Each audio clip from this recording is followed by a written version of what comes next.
우리 지난달까지는 공동체에 대한 말씀을 계속적으로 선포했습니다. 여러분, 교회가 얼마나 존귀한 건지를 우리가 깨달았습니다. 그리고 이 교회가 얼마나 중요하다는 사실을 또 우리가 알게 되었습니다. 여러분, 이 시대가 지금 혼돈하고 어렵습니다. 참 나라가 위기 가운데 있습니다. 이럴 때일수록 교회가 온전하게 세워진 바 되는 역사가 있기를 원합니다.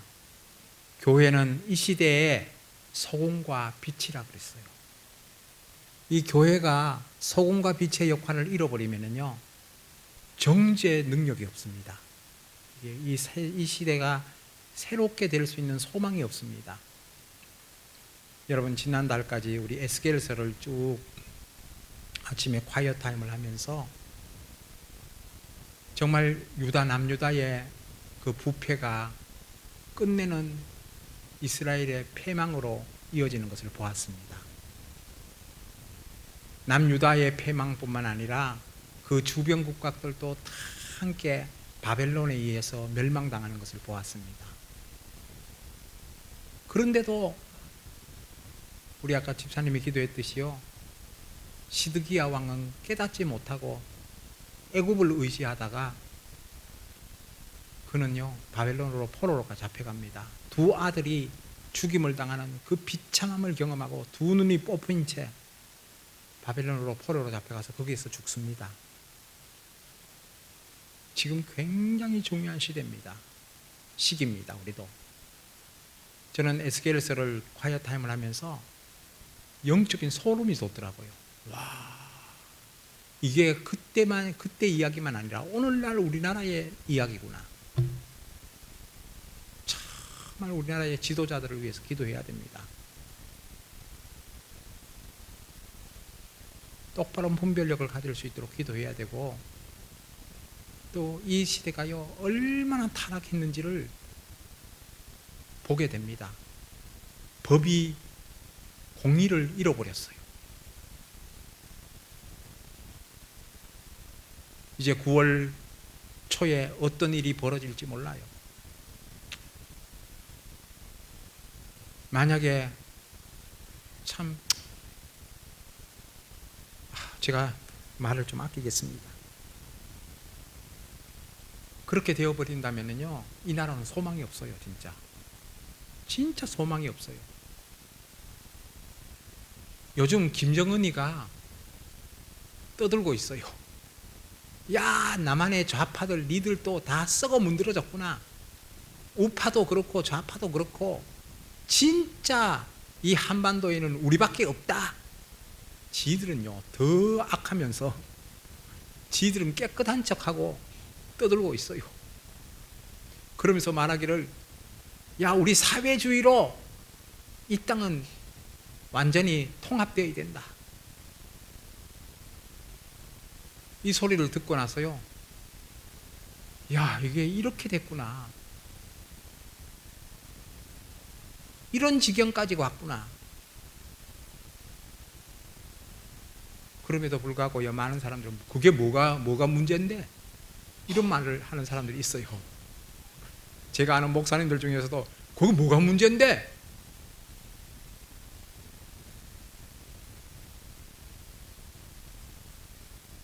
제가 그분들을 향해서 이런 말을 하고 싶어요.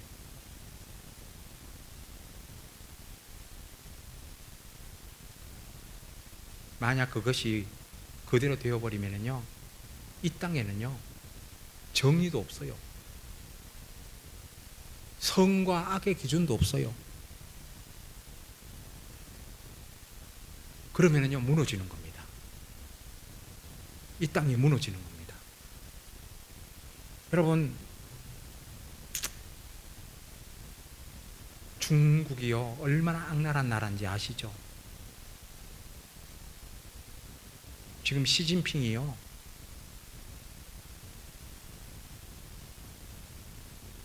독재도 그런 독재가 없어요. 여러분, 요즘 젊은이들이 싫어하는 말이 빨갱이라는 말을 되게 싫어해요. 빨갱이가 어디 있습니까? 여러분 옛날에 스탈린주의의 빨갱이는 사라졌어요. 그런데요, 새로운 빨갱이가 생겼어요. 마오이즘. 모택동의 마오이즘. 자본주의와 섞여가지고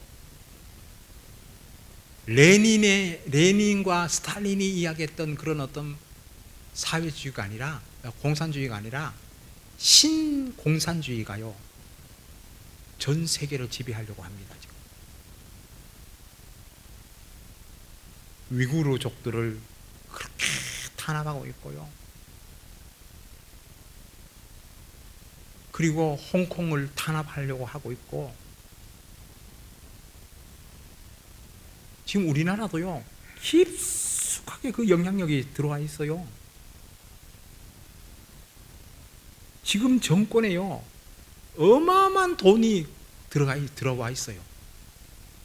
그러니까 이 정치하는 사람들이 분별력을 잃어버리고 그 돈의 파워에 밀려가지고 끝까지 가려고 하는 겁니다. 끝까지.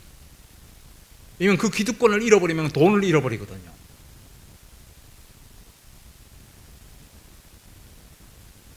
심각한 위기입니다. 할 수 있으면 강단에서 이런 말을 안 하는 게 좋은데 어쩔 수 없어요, 제가. 왜냐면 성령님이 마음속에 말할 수 없는 탄식으로 기도하게끔 만드셔요. 저는 우파고 좌파고 그렇게 중요한 게 아니에요. 우리 인간의 부패성. 우파도 만몬신을 섬기고요, 좌파도 만몬신을 섬겨요. 하나님이 없어요. 그런데 이 우리의 모습이요, 성경의 예수님 당시에도 똑같았어요. 마가복음 10장을 보면은 10장 44절까지는요, 제자들의 자리 다툼의 싸움입니다. 세베대의 아들 요한과 야고보가요, 예수님께 와서 예수님이 이제 예루살렘 성에 들어가셔서 왕이 되시면은 우리에게 가장 좋은 자리 주세요. 그런데 이것을요, 자기 어머니를 부추겨가지고 치맛바람까지 일으킵니다. 그러니까 그것을 보고 나머지 10제자가 열받았어요. 제자들의 마음속에는요, 서로 높아지고자 하는 야망으로 가득 차 있습니다. 오늘날 이 시대가 그렇습니다. 누가 정권 잡느냐, 여기에만 관심이 있어요.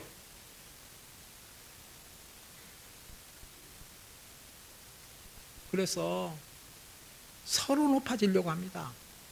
그래서 서로 죽입니다. 짓밟습니다. 이런 상황 속에서 예수님이 오늘 본문 말씀을 우리에게 주셨어요. 45절 다 함께 읽어봅시다. 시작. 인자에 온 곳은 섬김을 받으려 함이 아니라 도리어 섬기려 하고 자기 목숨을 많은 사람의 대속물로 주려 함이니라. 참, 이 말씀을요, 제자들이 이해하지 못했어요. 인자가 온 곳은, 여러분, 인자, 예수님은요, 창조주 하나님이신 것을 믿으세요? 예수님이 하나님이세요. 그런데 그분이요, 인자, 그러니까 사람의 아들로 왔다는 거예요. 이거를 우리가 어떻게 이해할 수 있겠어요? 사람들은 이해할 수 없네, 그런 복음성가가 있어요. 인자가 온 것은 예수님이 하늘 보좌를 다 내려놓으시고요, 이 땅에 육신을 입고 오셨다는 거예요. 이것은 기적 중에 기적이에요. 왜 오셨느냐 하면은 오신 목적이 있어요. 구약의 모든 예언들을 성취시키기 위해서 오셨어요. 창세기 3장 15절부터 시작해서 말라기서 4장 2절까지 그 구약 성경의 전체에 흐르는 하나님의 그 약속을 지키기 위해서 예수님이 친히 육신을 입고 이 땅에 오셨습니다. 이 땅에 오셔가지고 뭐를 하셨느냐 하면은 군림하지 않으셨어요. 자기 땅에 오매 자기 백성이 영접지 않았고요. 예수님은 너무 겸손한 모습으로 이 땅에 오셨습니다. 나사렛 청년으로 공생애를 시작하셨어요. 회개하라, 천국이 가까웠노라 외치기 시작하셨습니다. 그리고 예수님은 죄인들의 친구가 되셨어요. 그 당시에 가장 소외된 계층이 누구냐면은 세리들과 창기들입니다. 세리와 창기의 친구가 되어서 그들과 함께 밥을 드시고 그들을 용서하시고 그들을 치료하셨습니다. 그리고 병든 자들의 의원이 되셨어요. 문둥병자도 고치시고 모든 병자들을 다 고치셨습니다. 그리고 또 악한 귀신의 세력을 내어 쫓아서 사람들 하여금 자유케 만들으셨던 분이 예수님이세요. 그래서 이것이 섬김입니다. 인자가 온 것은 섬김을 받으려 함이 아니요 도리어 섬기려 하고, 그 섬기려 하고의 극치가 바로 뭐냐 하면은 자기 목숨을 많은 사람의 대속물로 주려 함이라. 목숨까지도 다 우리를 위해서 내어놓으셨다는 사실을 믿으세요? 많은 사람의 대속물로 우리 자신의 목숨을 내어놓았어요. 내어왔어요. 여러분, 예수님의 목숨의 값어치는 어떤 값어치입니까? 그것은요, 계산할 수 없는 가치입니다. 온 우주를 다 묶어서 팔아도요, 예수님의 목숨값에 미치지 못합니다. 왜? 모든 우주를 창조하신 분이시기 때문에. 그분의 가치는요, 무한한 가치입니다. 그 자기의 목숨을 우리를 대속하기 위해서 값을 지불했다는 거예요. 대속물로 줬다. 여러분, 예수님은 우리를 위해서 자신을 주셨어요. 이것이요, 인간의 언어로는 표현할 수 없습니다. 그래서 찬송 작시자는 바다를 먹물로 삼고 하늘을 두루마기로 삼아도 그 크신 하나님의 사랑을 다 기록할 수 없겠네. 여러분, 먹물을 요만큼 가는데도 얼마나 힘드는지 아세요? 저는 먹물을 가는 일을 5살 때부터 했어요. 우리 할아버지한테 붓글씨를 배우면서. 굉장히 먹물 가는 게 힘이 들어요. 그런데 바다를 먹물로 삼고 하늘을 두루마기로 삼아도 그 크신 하나님의 사랑을 다 기록할 수 없겠네. 뻥 중에 뻥입니다. 이건 진짜 죄송하지만은. 그런데요, 사도 요한은 요한복음 21장의 마지막 부분에서 그렇게 말해요. 예수님이 하신 행적을요 다 기록하면은 이 세상에도 그것을 다 놓아둘 데가 없다 그랬어요. 여러분, 우리 하나님의 사랑이 그렇게 위대하다는 사실을 깨닫는 은혜가 있기를 바랍니다. 근데 우리 인간은요, 절대 무지가 있기 때문에 그것을 깨닫지 못해요. 절대 무지입니다. 그게 바로 절대 무지예요. 절대 무지, 절대 무식. 우리 인간의 이 뇌는요, 대단한 것 같지만은 진짜 아무것도 아니에요. 인식할 수 없고 깨달을 수도 없고 느낄 수도 없어요.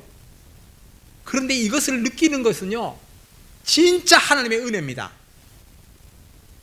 하나님의 은혜가 여러분의 심령 속에 임하기를 원합니다. 그래서 이것을 깨달아야 돼요. 그러면은 우리의 구원이 얼마나 엄청나다는 사실을 알게 되는 겁니다. 이것만 알면 우리 인생이 바뀌는 겁니다. 왜 우리 하나님이 우리를 은혜로 구원했는지 아세요? 너희들이 값을 지불할 수 없기 때문에 내가 대신 지불해 줬다는 거예요. 너희들이 헤아릴 수 없는 그 헤아림으로 내가 이미 다 갚아줬다는 거예요. 이게 대속물입니다. 예수님이 우리의 모든 죄를 용서하기 위해서 피 흘려주심을 잊지 않는 우리 모두가 되기를 원합니다. 이것을 깨달으면요, 우리 인간이 저런 죄를 지을 수가 없어요. 자기의 권력을 이용하여서 펀드를 조성하고 자기의 파워를 의지하여서 자기 딸을 합격시키고 이런 짓을 할 수 없어요. 이것을 모르니까 인간들이 다 그렇습니다. 여러분, 이것은요, 믿지 않는 자들과 믿는 자가 차별이 없어요. 똑같은 짓거리들을 하고 있는 거예요. 그러면서도 이렇게 말합니다. 내가 뭐를 잘못했는데? 억장이 무너지는 소리를 하죠. 하나님 억장이 무너지는 소리를 해요.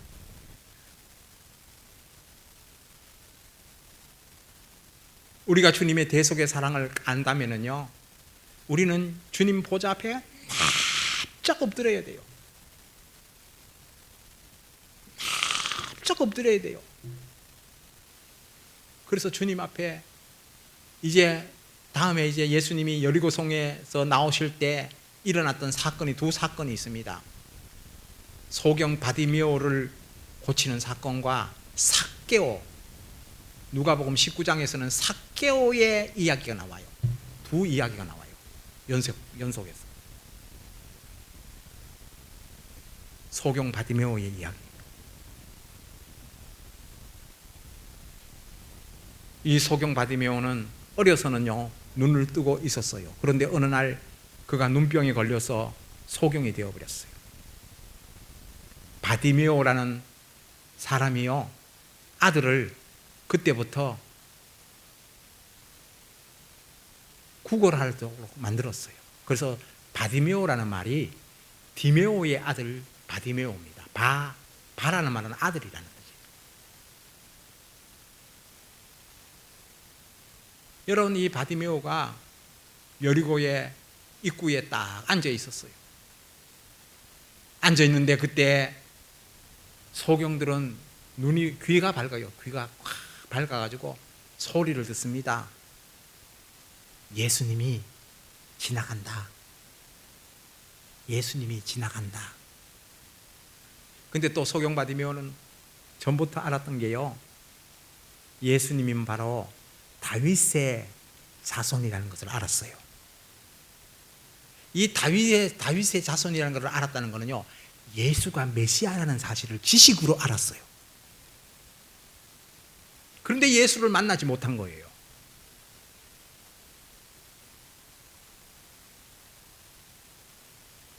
여러분, 예수를 지식으로 아는데 머물면은요, 진짜 우리의 삶이 바뀌어지지 않아요. 진짜 예수를 만나는 축복이 있기를 원합니다. 예수를 만나야 돼요. 만나야 돼요.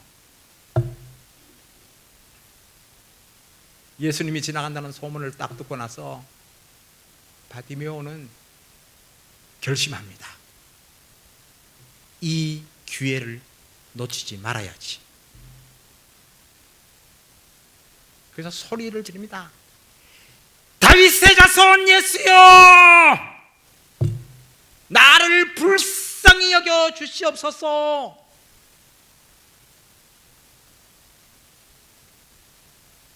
막 그냥 소리를 지르는 거예요.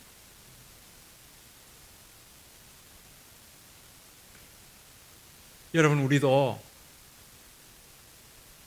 예수님이 우리의 삶의 현장에서 찾아오시고 지나가실 때 간절히 예수님을 찾는 우리 모두가 되기를 원합니다.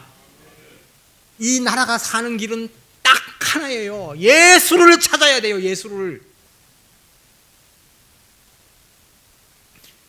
교회의 사명이 뭔지 아십니까? 예수를 찾아야 돼요. 예수를 만나야 돼요. 그래야 진짜 우리의 인생 속에 새로운 변혁이 일어나는 겁니다. 근데 예수님은요, 우리 인생을 만나기 위해서 이 땅에 오셨잖아요. 섬기기 위해서 이 땅에 오셨는데, 예수님은 만나는 방법이요 다양합니다. 때로는요 찾아가서 만나세요. 38년 된 병자에게는 주님이 직접 찾아가십니다. 수가성 여인인 사마리아 여자에게는 주님이 직접 찾아갔어요. 그리고 주님이 말을 붙이셔요. 먼저 말을 붙이셔요. 그런데 스로보게니아 여인에게는요 찾아가지 않았어요. 스로보게니아 여인은요 예수님을 찾아오게끔 만들었어요. 오늘 우리가 읽었던 이 본문의 말씀도요, 소경 맹인 바디메오는요 예수님을 찾을 수 있도록 주님이 만들으셨어요. 하여튼 찾아오시든지 찾아가든지 간에 예수를 만나는 것은 똑같은 겁니다. 여러분, 우리 성도님들도 다 똑같아요. 어느 날 주님이 찾아가셨어 예수를 믿어서 오는 분들도 있고요, 진짜 찾아오신 분들도 있어요. 어떻든 간에 예수 만나는 축복이 있기를 원합니다. 근데 예수님은 바디메오에게 쉽게 응답하지 않아요.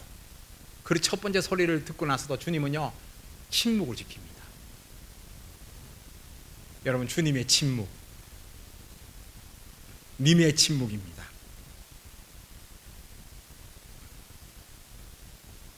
그런데요 주님은요 침묵하시는 데는 이유가 있어요. 진짜 네가 나를 찾기를 원하느냐?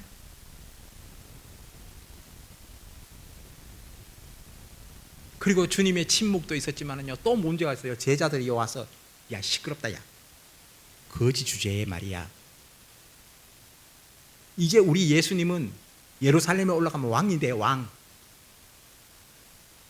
네 같은 거지 같은 사람에게 시간을 뺏길 수 없어. 제재합니다. 여러분, 보통 우리는요 이런 환경이 딱 되면 대부분 다 포기해버려요. 아이 그래, 주님은 내 기도를 듣지 않아. 그래 맞아, 내 같은 주제에 뭐 예수님 만난다고. 예수님은 너무 높으신 분이니까 만나주지 않을 거야. 그러면서 스스로 포기해버려요. 그런데 바디메오는 달랐어요. 예수님의 침묵과 제자들의 제재를요 뛰어넘어서 한 걸음 더 나갑니다. 더욱 소리질러 가로되, 더욱 소리질러 가로되, 이제는요 피가 토하듯이 절규합니다. 다윗의 자손 예수야, 나를 불쌍히 여겨주십시오. 제가 그렇게 고함을 안 지르는 이유가요 마이크가 나갈까 봐. 다윗의 자손 예수여, 나를 불쌍히 여겨주십시오.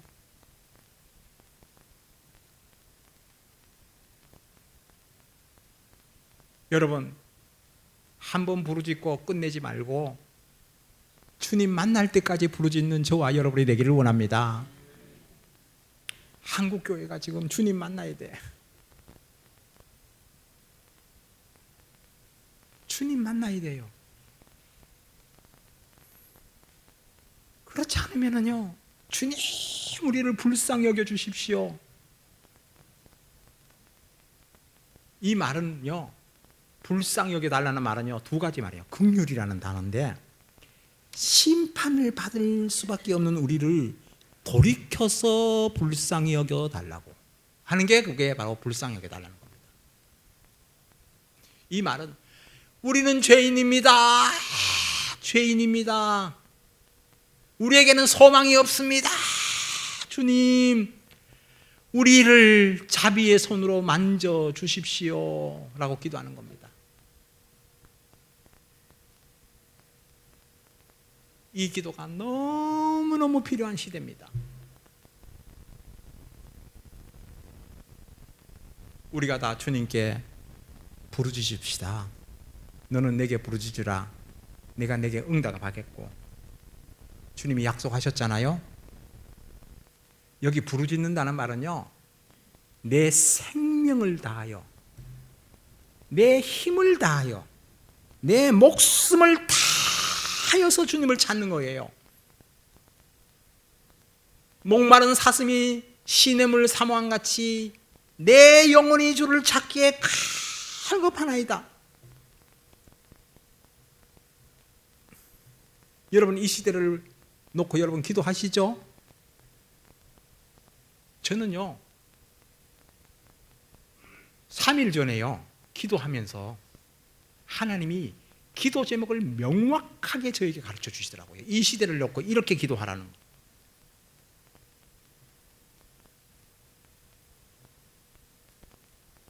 저는요, 그 3일 이전에는요, 막 뉴스만 들으면 열받고 막 열받아서 벌벌 뛰고 막 그러는데, 주님이요, 열받지 말라는 거예요.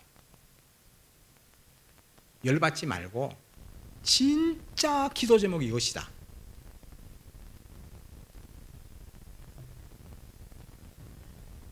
주님이 그 기도를 들으실 거라고 저는 믿습니다. 하루에도요, 몇 번씩 기도해요, 주님. 똑같은 패턴으로.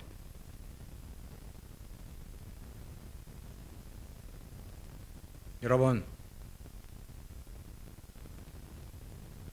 이 나라와 이 민족을 위해서 기도할 때요, 제가 그 기도 내용을 이야기할게요. 지금요, 중국이 무너져야 돼요. 시진핑이 얼마나 악랄한 독재를 하고 있는지를 여러분 아셔야 돼요. 기독교 말살 정책을 펼치면서 선교사들을 다 쫓아내요. 위구르라는 나라가 있습니다. 그 나라에 얼마나 악한 역할을 하고 있고, 지금 홍콩을요, 완전히 장악하기 위해서 갖은 괴계를 다 쓰고 있습니다.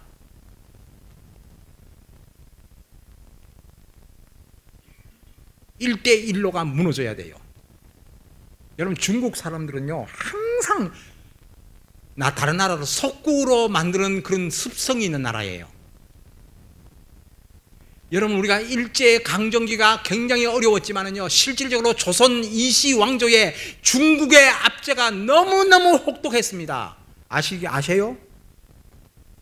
그때 우리나라의 젊은 처녀들이요, 얼마나 많이 조공으로 바쳐졌는지 몰라요. 여러분, 소녀상도 우리가 가슴 아프지만은요, 그거보다 더 가슴 아픈 거는요, 중국이 우리 민족을 그렇게 짓밟았어요. 그런데요, 우리나라 사람들의 생각에는요, 중국을, 와, 큰 나라, 대국.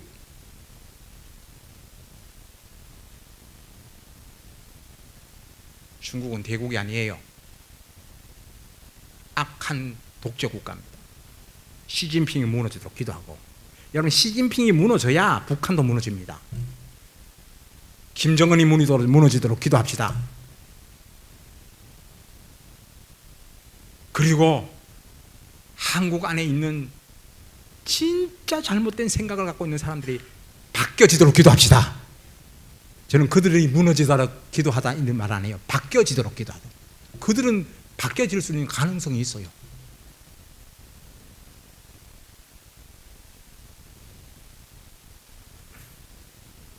예레미야 선지자와 에스겔 선지자가 바벨론을 의지해야 너희들은 산다라고 이야기했어요. 지금 한국이 살 수 있는 길은요, 저에게 동의하지 않는 분들도 꽤 많을 거예요. 미국을 의지하지 않으면요, 한국은 죽습니다.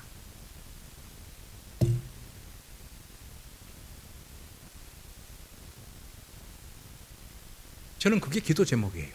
주님, 그런데요, 하나님은 중국을 놓고 기도하는데, 하나님이, 중국은요, 하나님이 손만 대면 지금 무너져요. 샨샤댐이라고 있어요. 샨샤댐 아시죠? 스완성.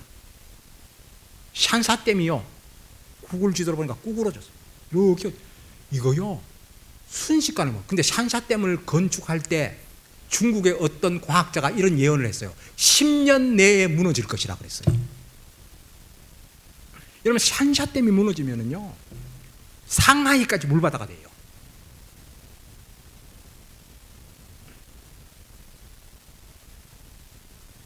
하나님의 자비와 긍휼이 중국에 머무르고 있어요. 왜냐하면 중국에 있는 많은 지하교회 성도들의 눈물의 기도가 있거든요. 그 눈물의 기도를 주님이 들으시고 이 중국 땅도 사랑하시는 주님이 끝까지 참으시는 거예요.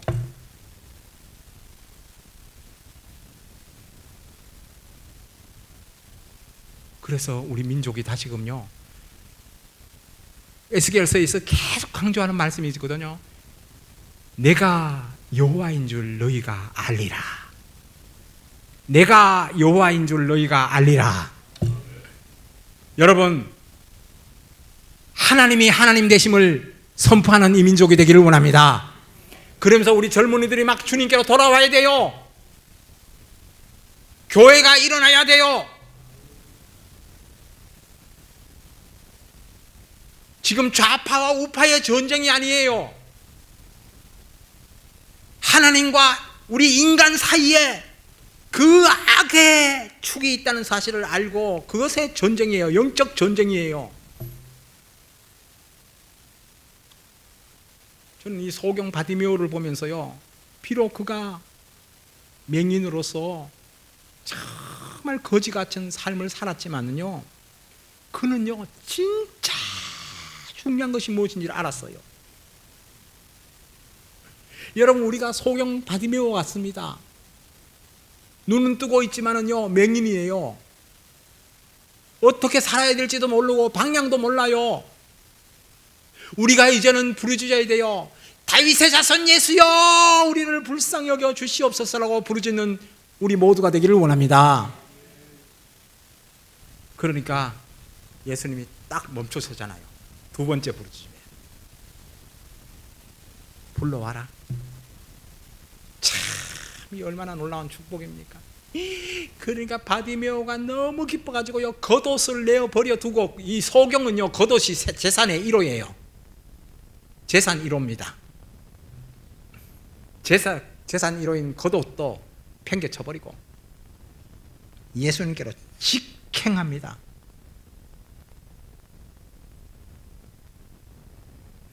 여러분, 우리가 예수님의 부르심 앞에 직행하는 우리가 되기를 원합니다. 직행해야 돼요. 막 달려가서 딱 서야 돼요. 그러니까 주님이 말합니다. 예수께서 일러 가라사대 내가 무엇을 하여 주기를 원하느냐.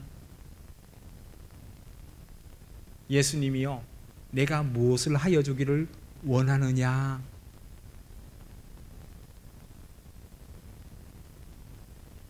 예수님이 여러분에게 이렇게 질문을 던지면은 뭐라고 말씀하시겠어요?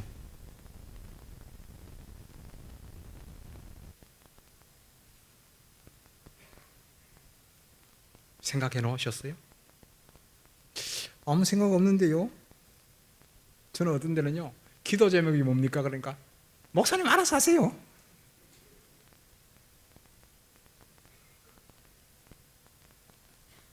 여러분, 그렇게 하면 안 돼요. 분명한 기도 제목이 있어야 돼요, 여러분. 여러분, 자식을 놓고 자식이 어려움을 겪으면은요, 부모의 마음이 타요, 안 타요?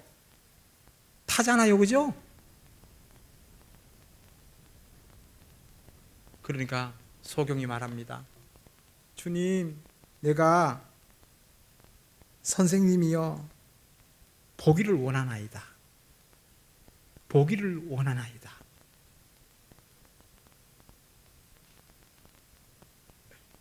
이 기도 제목이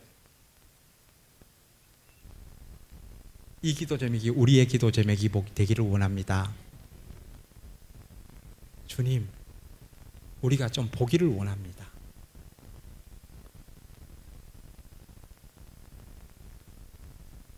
여러분, 헬렌 켈러가 내게 단 사흘만 내게 볼 수 있다면 책을 썼어요. 그죠? 아시죠, 여러분? 근데 그 첫 번째 설레반 그 선생님의 그 모습을 뚫어지게 쳐다보겠다 그랬어요. 여러분, 우리가 진짜 보기를 소원합니다. 그런데 이때 소경의 마음이 내가 보기를 원하나이다 라고 고백했는데요, 누구를 보기를 원하느냐가 중요해요. 누구를 보기를 원해요? 예수님 보기를 원합니다. 예수님 보기를 원합니다. 예수님, 나 한 번만 예수님 보면은 난 지금 죽어도 여한이 없습니다.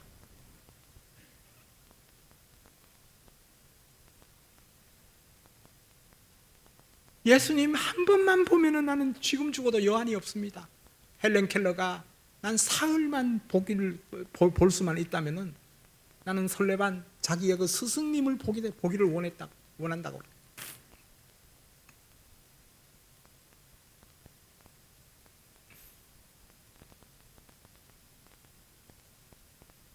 여러분, 송명의 시인이 있었던 복음성가 가사가 있어요.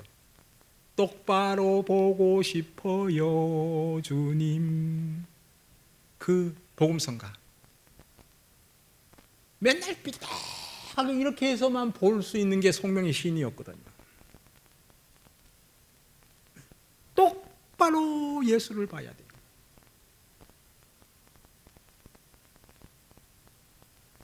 우리가 똑바로 예수님을 보는 은혜가 우리 가운데 임하기를 원합니다. 이거면 돼요. 여러분, 똑바로 주님만 딱 보면은요, 모든 문제가 예수 안에서 다 해결됩니다.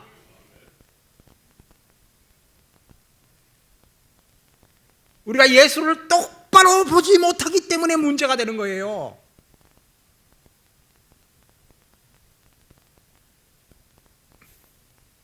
저는 우리 민족이 똑바로 예수님만 볼 수 있으면은요, 어떤 고난과 역경이 오더라도 두렵지 않아요.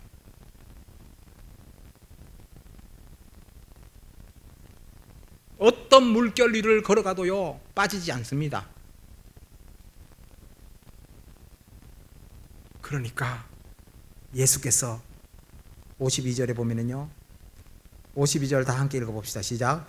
예수께서 이르시되 가라, 내 믿음이 너를 구원하였느니라 하시니 저가 곧 보게 되어 예수를 길에서 쫓으니라.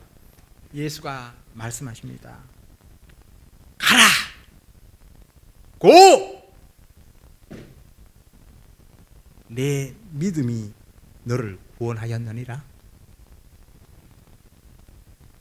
여러분, 예수님은요, 우리에게 덤으로 주시는 분인 것을 믿으십니까?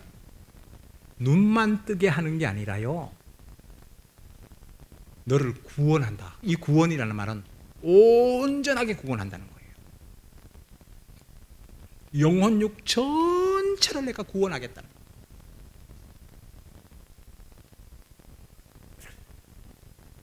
여러분, 이 놀라운 축복이 우리의 삶 속에서 일어나는 역사가 있기를 바랍니다. 여러분 가정 속에서도, 여러분 우리 교회 속에서도, 이 나라에서도 이 구원의 역사가 있기를 원합니다. 역대상 7장 14절 아시죠? 내 이름으로 일컫는 내 백성이 그 악한 길에서 떠나 스스로 낮추어 무릎 꿇고 기도하여 내 얼굴을 구하면 내가 하늘에서도 듣고 내 죄를 사하여 줄 것이고 이 땅을 고쳐주겠다 그랬어요. 그것이 하나님의 말씀인 것을 믿으시죠? 주님이 이 땅을 고쳐주십니다. 이 땅을 새롭게 하실 것입니다. 우리가 그 하나님의 그 위대하심을 경험해야 돼요.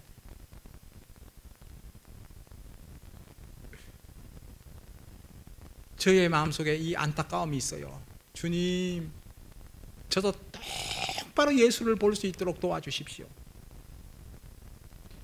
똑바로 예수를 보고 예수로 만족하게 해주십시오.